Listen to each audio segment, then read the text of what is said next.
I'm gonna need y'all to do me a favor. I don't give a shit who told you this, but you should not be lifting this like this. You need to tuck that back. Your back shouldn't be around it. This right here, you are very vulnerable when you start getting into deadlifting.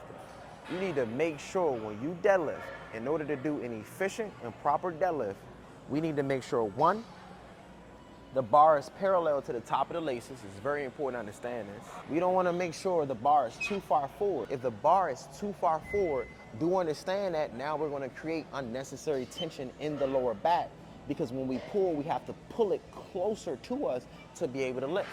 So make sure, like I said, the starting point is make sure the top of the laces is lined up with the bar. Or one of my favorites is the bar should actually be about an inch off of your calf. Now going from there, do understand that if you're someone who's struggling with the actual weight, it's okay to switch grips. So if you've noticed that it's a little bit difficult for you to be able to lift just like this, do me a favor and switch. There's nothing wrong with that.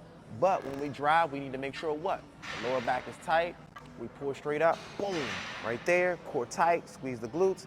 And then from here, you need to load back down on the hamstrings. See, a lot of us, I do it from time to time to myself. When we're doing this deadlift and we get heavy with the weight, sometimes we like, fuck it at the top. We like to bail out.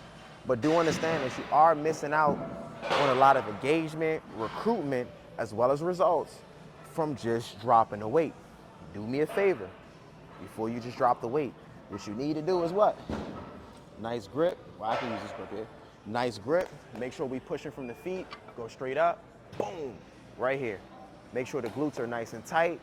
Core is nice and strong. Remember, when we come back down, what are we doing? We're loading the hamstrings. The lower back is tight. And boom, right back to the starting position. So make sure you actually utilize some of these tips the next time you deadlift, because guess what?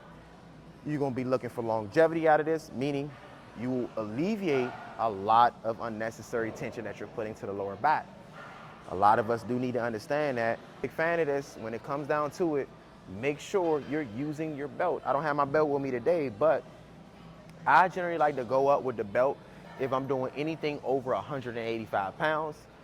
Me personally, I just feel like after 185 pounds, it's unnecessary stress to the back. And do understand that at the end of the day, when we're actually using a belt, it can actually help us at the same time, because it does actually keep that core stabilized throughout the entire movement. But with that said, man, make sure you like, share, subscribe, and I'm gonna catch you on the next video.